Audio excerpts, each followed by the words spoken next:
I don't know how did I get here in the first place. I think I'm scared tonight. Are you ready to take your vocal mixing skills to the next level? In a world where the perfect sound can make or break a hit song, achieving radio-ready quality is crucial and is the ultimate goal for any aspiring music producer or engineer. But what does it take to make a vocal truly stand out? You need to understand that it is not about mixing, but about mastering the art of capturing emotions and energy in every note. That is why in this video, we're going to dive deep into the secrets of radio ready mixes at home, since not all of us get the opportunity to be able to record in an expensive studio, or not all of us have the money to purchase expensive gears or equipment.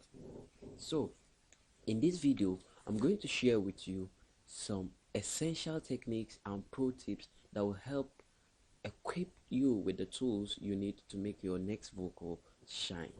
So let's get into the video. So for this tutorial, we have this vocal track. This is a track that is recorded by me, my own self. Take it easy on me, I am not a professional singer, but I just recorded these vocals for the sake of this video, and so that you can see how you can transform a vocal. Now this is a vocal that I recorded, and this is how it is dry. I don't know how did I get here in the first place. I think I'm scared tonight.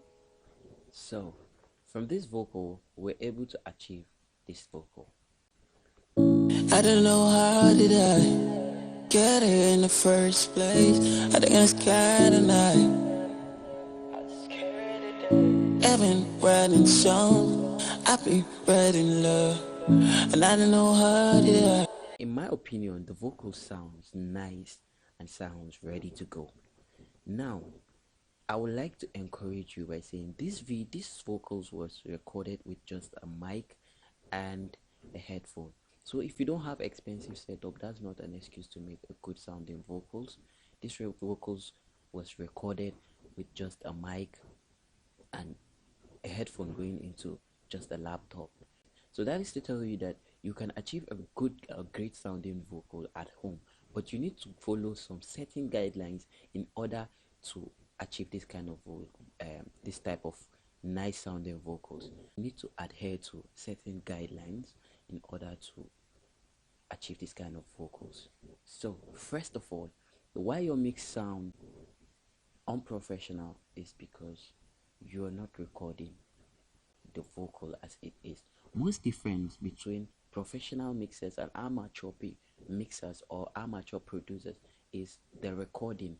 Most more professional engineers take times and hours in the studio trying to get the perfect take, trying to capture the perfect emotions. The quality of the recording is 100.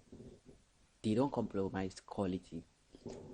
What I'm trying to say is most amateur producers record their vocals in reverbious rooms and untreated rooms. Now, when you mix those kind of vocals, you just keep struggling and it doesn't sound nice. Now, one of the things you have to do as an upcoming producer who doesn't have equipment is utilize what you have to get what you want. Now, you can use a closet where there is no reverb and it's full of clothes to record your vocals. Another way to record vocals is the blanket, using blankets so you can get a dead clean vocal. Second thing that most amateur producers now neglect, aspect of performance. You need to get that performance on track. You need to nail the performance.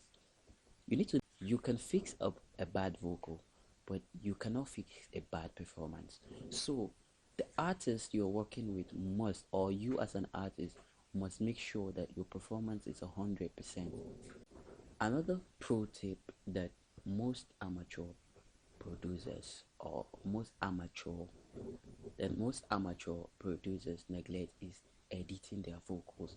Most amateur neglect taking care of noises in the vocals and timing the timing of their vocals. Okay, one of the most neglected things that amateur producers do is the editing stage of their production. It is very vital for you to edit your vocals so as your vocal to sound perfect.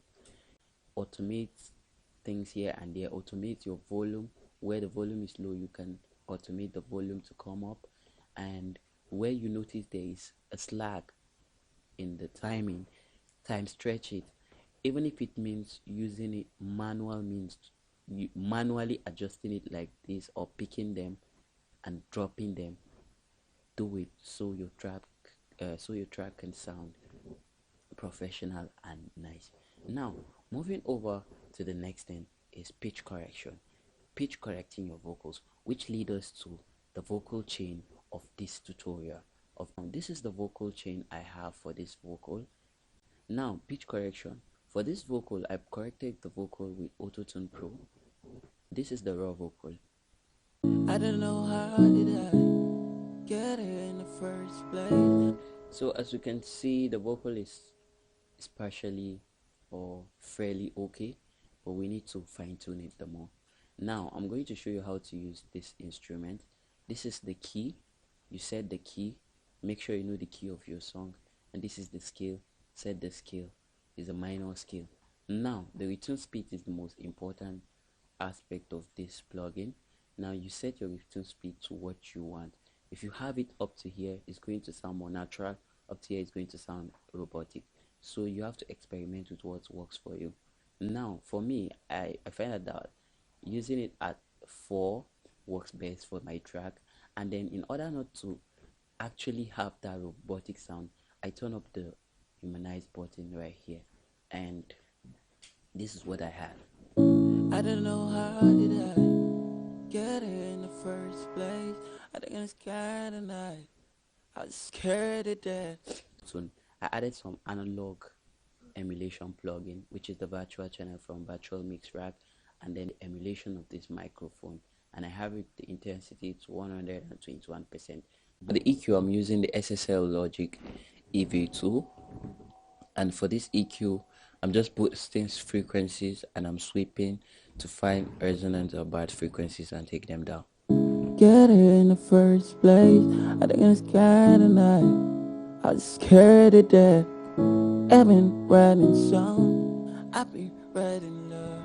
And I don't know how did I get in here in the first place. I don't know the way.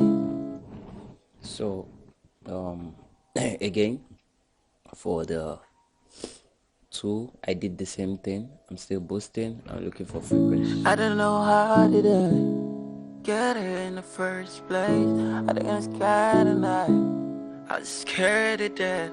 I've been writing songs. I've been writing love. And I don't know how did I get in here in the first place. I don't know the way.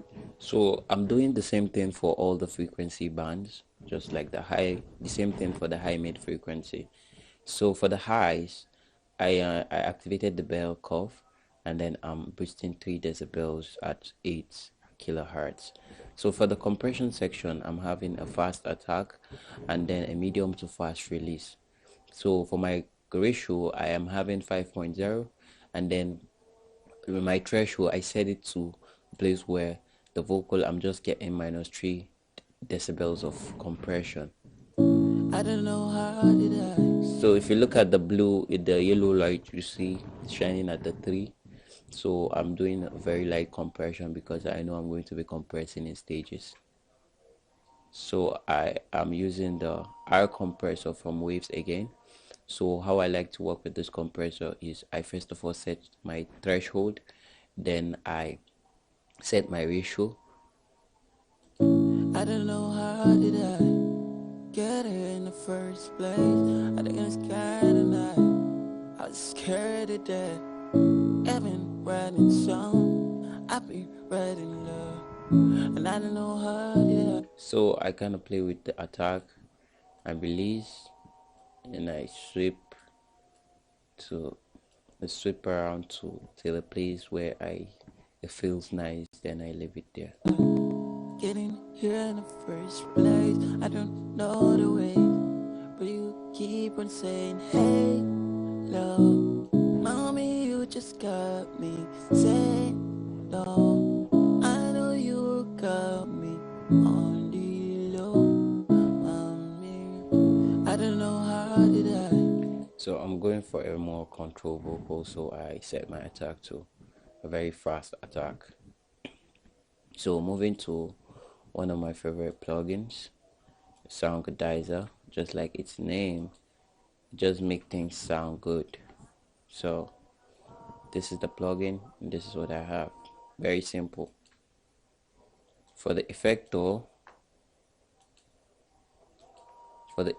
I'm just giving the vocal its space. So I just put it to stereo and I just put it in a stereo field. So this is a very subtle effect. So and I have another EQ here nudging out frequencies that I don't like. So I am taming the frequencies again. Get it. The same idea from the SSL. I just solo frequencies and I sweep around.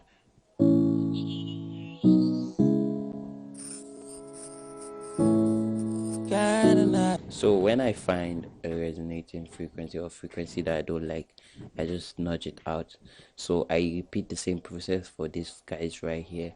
So you just want to use the dynamic mode because I don't want the vocal to be ducked most of the time.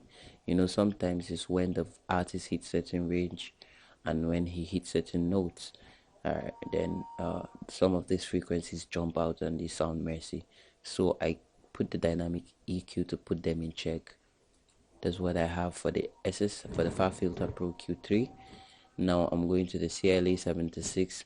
With this compressor, I'm not doing much. I'm just putting it for its character and tone. And I have the default settings, which is the attack, slow attack, medium release. And then I just mess with the output knob a little bit in the input. And I'm barely even getting 1 dB of gain reduction. I don't know how did I get here in the first place.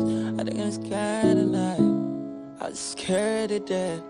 So the SSL, the CLE is there for color. Simple.